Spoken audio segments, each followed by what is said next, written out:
பொதுமக்கள் தமது தனிப்பட்ட சொந்த தேவைகளுக்காக வாகனங்களை இறக்குமதி செய்வதற்கு விதிக்கப்பட்டுள்ள தடை அடுத்த வருடம் வரை நீடிப்பதற்கு அரசாங்கம் நடவடிக்கை எடுத்துள்ளதாக அறிவிக்கப்பட்டுள்ளது. குறிப்பாக தனியார் வாகனங்களை இறக்குமதி செய்வதற்கு அனுமதிக்கப்பட்டால் குறிப்பாக ஒரு வருடத்தில் சுமார் $1 பில்லியன் அந்நிய செலாவணி நாட்டிலிருந்து வெளியேறும் என்றும், அவ்வாறான ஒரு பெருந்தொகையான அந்நிய செலாவணியானது நாட்டிலிருந்து வெளியேறுவது என்பது தற்பொழுது நாடு உள்ள நிலையில் ஆரோக்கியமானதாக இருக்காது என்பதனை சுட்டிக்காட்டியே தனியார் வாகன இறக்குமதிக்கான தடை நீடிப்பதற்கு அரசாங்கம் நடவடிக்கை எடுத்துள்ளதாக அறிவிக்கப்பட்டுள்ளது. இருப்பினும் தனியார் துறையை தவிர்த்த ஏனைய துறைகளுக்கான வாகனங்களை இறக்குமதி செய்வதற்கான நடவடிக்கை அடுத்த மாதம் முதல் ஆரம்பிக்கப்படும் என்றும் அறிவிக்கப்பட்டுள்ளது. இவ்வாறு வாகன இறக்குமதி தொடர்பில் வெளியாகியுள்ள அந்த புதிய தகவல்கள் சம்பந்தமாகத்தான் இந்த வீடியோவில் பார்க்க போகின்றோம். வணக்கம், இது ஜேசட் தமிழ் ரிப்போர்ட். எமது தளத்திற்கு நீங்கள் புதிதாக வருபவர்களாக இருந்தால் எமது தளத்தினை சப்ஸ்கிரைப் செய்து வைத்துக் கொள்ளுங்கள். அவ்வாறு செய்தால்தான் நாங்கள் தருகின்ற ஒவ்வொரு வீடியோவிலும் குறிப்பிடப்படுகின்ற புதிய தகவல்களை நீங்கள் உடனுக்குடன் அறிந்து கொள்ளக்கூடியதாக இருக்கும். குறிப்பாக பொதுமக்கள் தமது சொந்த தனிப்பட்ட தேவைகளுக்காக வாகனங்களை இறக்குமதி செய்வதற்கு எப்போது அனுமதி வழங்கப்படும் என்ற ஆர்வத்தில் தான் இருந்து வந்தார்கள். அவர்களுடைய அந்த ஆர்வத்தினை சற்று கவலை கொள்ள வைக்கும் வகையிலான வாகன இறக்குமதி தொடர்பிலான அறிவிப்பே தற்பொழுது வெளியாகியுள்ளது. குறிப்பாக தனியார் தமது சொந்த தனிப்பட்ட தேவைகளுக்கான வாகனங்களை இறக்குமதி செய்வதற்கு தற்பொழுது அனுமதி வழங்கப்பட மாட்டாது என்றும், எதிர்வரும் வருடம் மே அல்லது ஜூன் மாதத்திலே அதற்கான அனுமதி வழங்கப்படும் என்றும் அறிவிக்கப்பட்டுள்ளது. இவ்வாறு இந்த தனியார் வாகன இறக்குமதிக்கான அனுமதி ஏன் வழங்கப்படவில்லை என்பதற்கான காரணங்களும் சில குறிப்பிடப்பட்டுள்ளது. குறிப்பாக கொழும்பை தளமாக கொண்டு இயங்குகின்ற முன்னணி இணையதளங்கள் இது சம்பந்தமான தகவல்களை வழங்கியுள்ளன. குறிப்பாக திரைசேரியின் மூத்த அதிகாரி ஒருவரை சுட்டிக்காட்டி இந்த தனியார் வாகன இறக்குமதிக்கான தடை நீடிப்பு சம்பந்தமான தகவல்களை வழங்கியுள்ளார்கள்.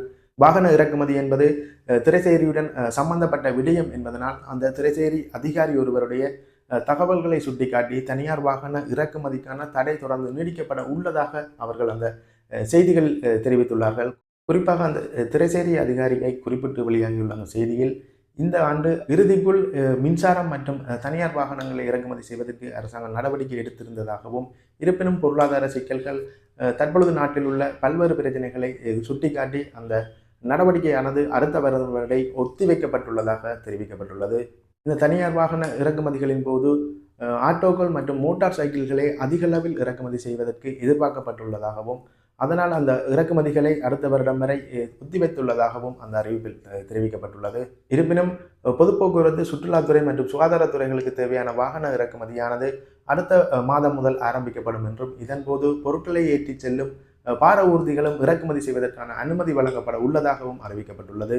இருப்பினும் மருத்துவர்கள் மற்றும் மூத்த அதிகாரிகளுக்கு தேவை என்பதனை கருத்தில் கொண்டு இறக்குமதி செய்வதற்கு முன்மொழியப்பட்டிருந்த 10,000 வாகனங்கள் இறக்குமதியானது தற்பொழுதும் நிறுத்தி வைக்கப்பட்டுள்ளதாகவும், இந்த தனியார் வாகனங்கள் இறக்குமதி செய்வதற்கான அனுமதி வழங்கப்படும் போதே அந்த மருத்துவர்கள் மற்றும் மூத்த அதிகாரிகளுக்கு தேவையான வாகனங்கள் இறக்குமதி செய்வதற்கு அனுமதிக்கப்படும் என்றும், இவ்வாறு வாகன இறக்குமதிக்கான அனுமதி வழங்கப்படுகின்ற போது குறைந்தது 2 வருடங்களுக்கு உள் பதிவு செய்யப்பட்ட வாகனங்கள் மட்டுமே இறக்குமதி செய்வதற்கான அனுமதி வழங்கப்படும் என்று தெரிவிக்கப்பட்டுள்ளது. இந்த அறிவித்தலானது அனைத்து துறைகளுக்குமான வாகனங்களை இறக்குமதி செய்வதின் போது கட்டாயம் பின்பற்றப்படும் என்று அறிவிக்கப்பட்டுள்ளது.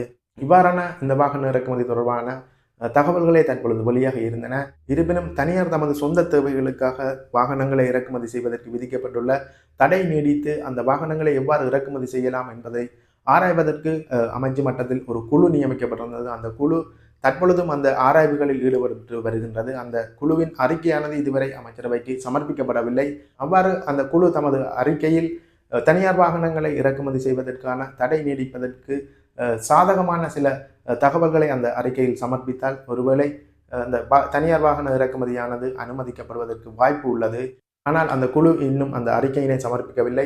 அமைச்சரவை கூட்டங்களிலும் இந்த வாகன இறக்குமதி தொடர்பிலான இறுதியான முடிவு இன்னும் அறிவிக்கப்படவில்லை. எதிர்வரும் தினங்களில் இவ்வாறான அறிவிப்பு வெளியாகும் என்று எதிர்பார்க்கப்படுகின்றது. அவ்வாறு வாகன இறக்குமதி தொடர்பான அறிவிப்புகள் வெளியாகும் பட்சத்தில் அதை இன்னும் ஒரு வீடியோவில் தருகின்றேன். இதுபோன்ற இன்னும் ஒரு வீடியோவில் உங்களை சந்திக்கின்றேன். நன்றி, வணக்கம்.